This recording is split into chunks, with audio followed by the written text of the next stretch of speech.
What's up, you guys? It's your girl, Lagen Venetian, and I'm back with a video. Now, this video is going to be talking about several things. Like,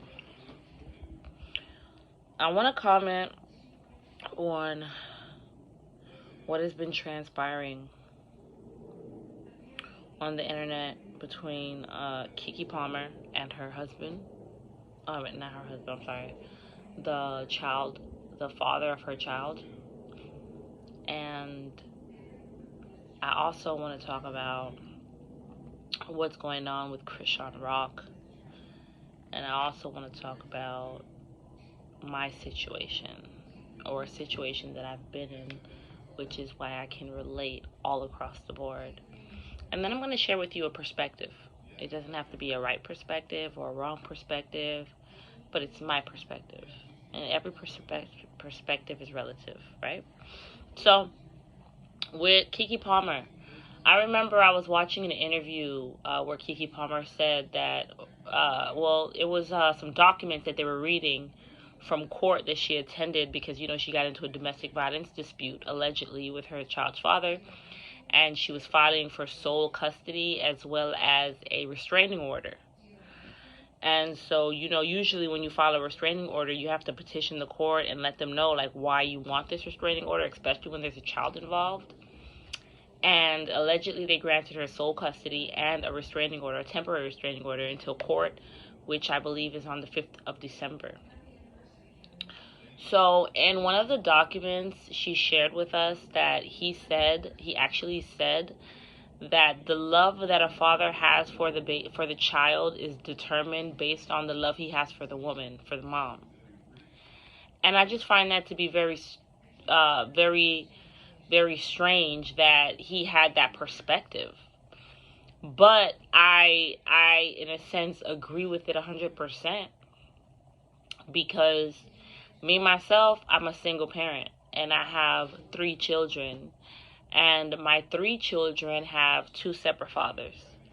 So I have a 19-year-old daughter and I have 2 8-year-old twins, and my 19-year-old daughter and my 8-year-old twins, my 9-year-old twins, they don't have the same father. So, but I raised all of my children practically on my own, because my oldest daughter, when she was barely even 1, her father was deported. And then the twins' father just, he just didn't have time to be a father to the children he has with me. So I've kind of always raised them by myself. And it's not that I'd never needed assistance, because I would always ask. But it wouldn't work out that way, especially with the 9-year-old twins' father. So I realized in order to raise my children, I had to maintain a certain level of love for their fathers, even in their absence. Because if I hated their father, then I wouldn't be able to give my kids authentic love. And I know that sounds crazy, but I just had to allow myself to maintain a level of love for them. So I decided to love the fact that they were given to me from the fathers, and that was enough for me to love them. Now, I'm not in love with their fathers. I do not wish to rekindle any flames or wish to be with them, but it would be extremely difficult for me to raise my children with love if I didn't have love for their father. I know that sounds crazy. I just feel like a lot of instances where the single parents mistreat the children is because they have this hatred for the parent, and maybe the child looks like them or whatever.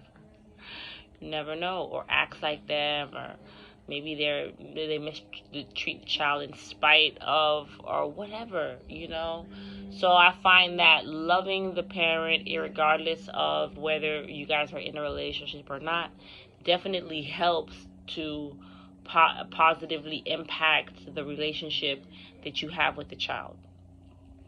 Um, so I kind of agree with him. And I'm surprised that he had that perspective, but I definitely agree with him.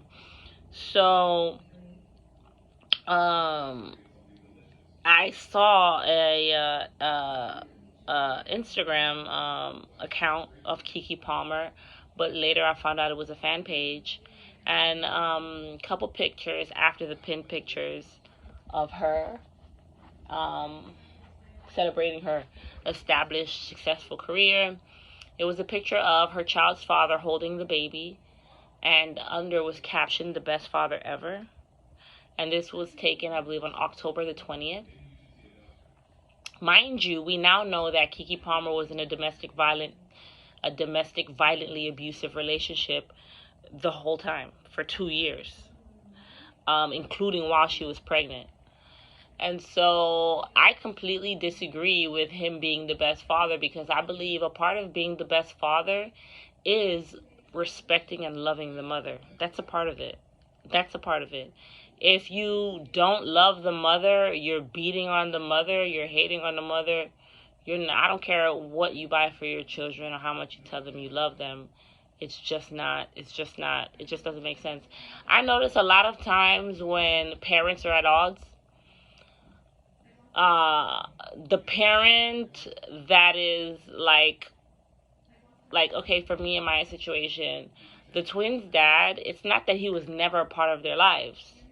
He just wasn't an active helper in their lives. It came to a point where I was like, well, the kids deserve to see their dad and know their dad anyways, regardless of what he's not doing for them. And I kind of played that a little.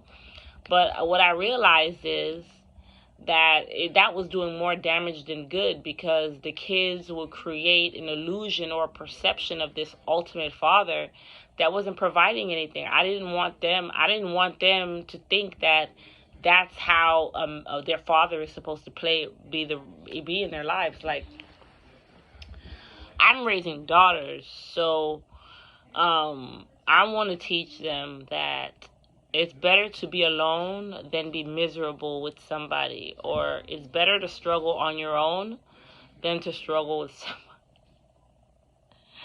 Literally, because like, I can do bad all by myself. Why would I be doing bad with you? If I'm with you, we should not be doing bad. We should be upgrading. You should be able to assist me on, like, we both can't be, you know what I'm saying, fucked up. Like, how's that gonna work? So, a lot of times when the guys want the woman, they play and use the kids. Like, I want to see my kids. Like, it was an instance. The twins' father came to my apartment, and I had a ring light camera on my door. And this was like at 3 o'clock in the morning. He comes knocking on my door, talking about, I want to see the kids. I was like, no. So I did not open the door for him. You don't come to my house at 3 o'clock in the morning and talk about you want to see some kids. The kids asleep. They have school in tomorrow. You want to see some pussy. And that ain't finna happen. Let's talk about something. You want to see the kids. You're right. We'll go dream about them, because that's where they at now. They in the dream state. They in the ethers. In multiple, in different realities and shit. They sleep. They like in their third dream. You got me fucked up. I'm not about to wake my kids at 3 o'clock in the morning because you got to see them and they got to be up by 6. You know what I'm saying? And he broke the door camera. So I was just like, so all that to say that a lot of times these niggas really don't be caring about their kids, and women probably play the same role too. If they're the ones not doing anything for their children, they don't be caring about the kids. They care about the man or the woman, and when they can't get the man or the woman, and the kids just don't matter no more, I guess, right? So that's why I made it my business to, even though there are definitely things I dislike about the fathers, in order to raise my children, be able to be there for them wholeheartedly and put into them positivity, love, and nurturement, provide for them financially on events like their birthday or certain holidays or whatever, or, I had to maintain a certain level of love and respect for their fathers. Now, maintaining the certain love and respect for their fathers is like, I'm not finna bash them to nobody, which where the respect comes in. Like, I had a homeboy call me the other day, and he was like, how's your baby daddies? And I was like, I really don't know how they doing. But I don't have any problems with them. It's all love. I don't have anything negative to say. Like, right now, I'm expressing a particular part of my real life, where I'm being vulnerable. I'm being honest. But I don't bash to other people. I mean, I'm not gonna lie. If you ask me a situation and I'm comfortable with you in that manner, I would tell you the truth. But I'm not gonna just look for people. Like, if he's with a group of people and I see him walk up to the group of people and say, you're a deadbeat dad, which I might deem him to be because he's not providing for his kids. But I'm not going to do that, put your ass on the spot. I'm going to let God deal with you, because we obviously both have a responsibility to take care of these children. I'm obviously the only one doing it. So I'll let you come around what you're supposed to come around. Hopefully there's still work to do. And if there's not, then that's something you got to live with. I'll get my blessings.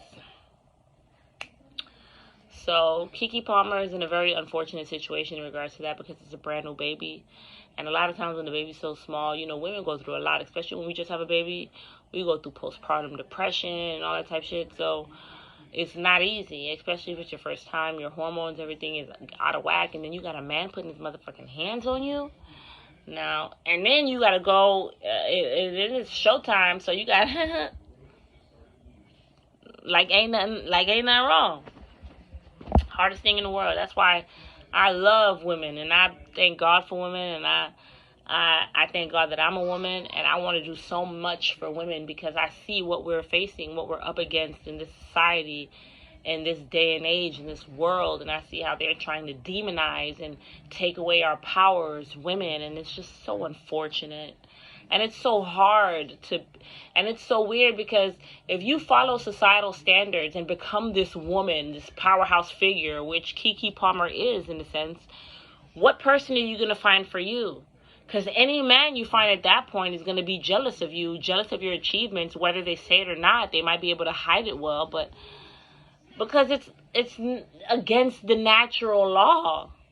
It's against nature, So we're at a weird place that society's pushed us to. It's a weird place, but it's also a affirming place, because you realize that why would I want to be what society deems normal or appropriate, or that whole woman movement, and where it was just to take our power? Because what's my power as a woman? My power as a woman is the ability to nourish, to nurture, to develop, to inspire creatively, to create, to give life. It's kind of like what God does for us, we do for our children and our husbands and the people around us. And so we multiply whatever is given to us. And so we're the ones making sure our husbands can go out into the world and fight and be spiritually protected and be able to feel confident in the world and come home. And, so it's just parts of a machine that works, that allows the machine to work efficiently. If the wheels tried to be the engine, and the engine tried to be the fucking windshield wipers, and the windshield wipers, it tried to be the fucking window, nothing will work properly. And that's what we're seeing in this society. We're seeing nothing work properly. So once the women get back to being women and the men get back to being men, then we're able to be what we are here to be and do the work in which we're here to do. But while the women are trying to be the man, maintaining the woman image, and the man is trying to be the woman, maintaining the man image, or even not, it's just, here we are. Now, I believe her baby daddy was incredibly insecure, because he realized, because in order to call shots in a lot of cases, in a lot of relationships, you have to, as a man, in order to be the one to call shots in the household, you have to play your position and be the provider. Because if I'm the provider, how you gonna call shots on me? Especially if you're trying to stop me from doing what I want to do, but I'm paying all these damn bills.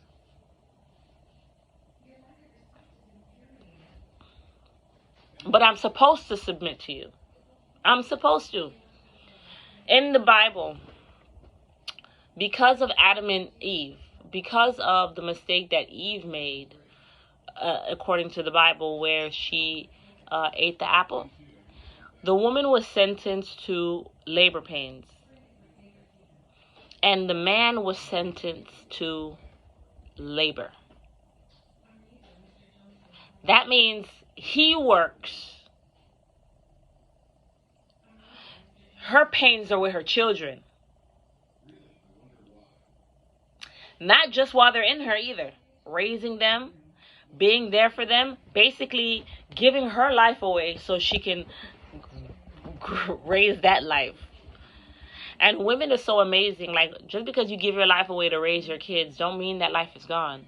You can always open the bag, put it right back out, shake it up a little bit, and put that bitch on. Okay? That's why I love being a woman. Alright? So, now if I was to bust my ass as a single parent, bust my ass to provide for my children, right? And I'm working so hard as a single parent, I can't just take one job. I'm probably going to need two, especially because I have 3 kids. I'm probably going to need 2.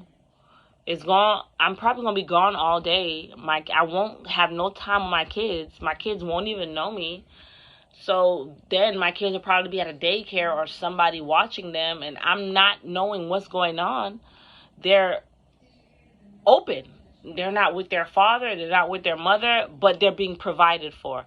That's how a lot of shit fuck up too now. That's how a lot of shit get messed up. The kids in the home, no guidance, because their moms is out here being mans because their dads ain't there.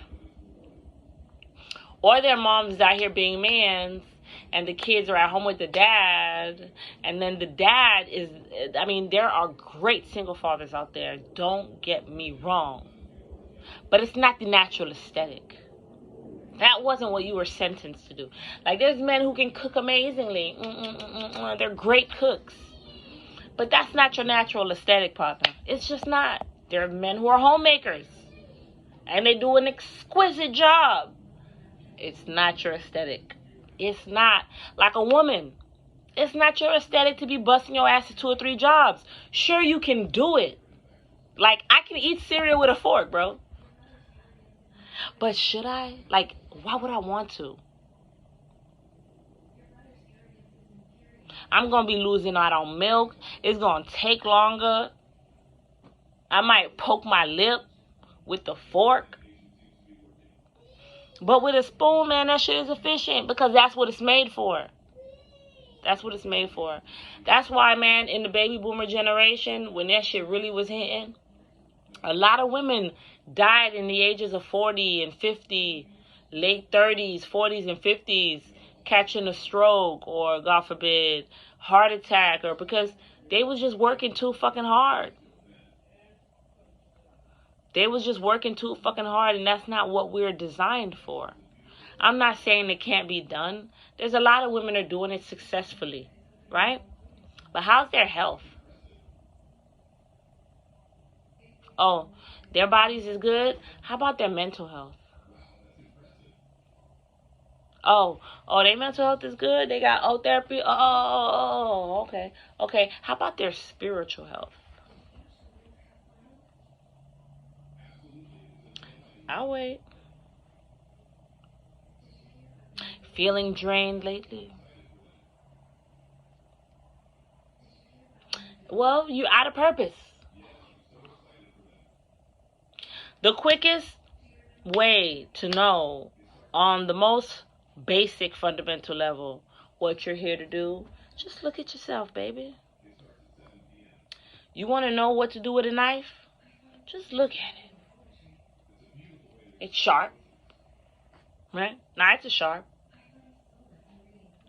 Good for cutting. And put it on your arm. Ooh, this thing cut a hole in here. A slice of dice. I'm finna use this knife for cutting. Because it's sharp. I mean, let's get deeper. The nookie. The vagina. Look at it. You can't. A vagina is not designed to penetrate nothing. A vagina is not designed to penetrate. A vagina is designed to get penetrated. Now, what happens when the vagina wants to penetrate? Whatever is penetrating ain't finna be penetrated. Not with the vagina. You might need a little strap on or something, but it ain't gonna be the vagina penetrating. You can't penetrate a penis. I don't care what you thought, but penetrating a penis ain't finna happen. It's the penis that does the penetrating, goddammit. The penis does the penetrating. So, anyways, I'm going to leave you guys with this. Alright? God has a master design.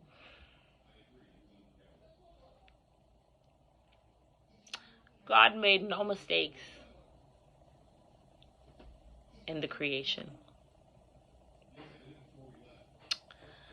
People, find yourselves. Know yourself. Know your worth. Always put you first. Love you.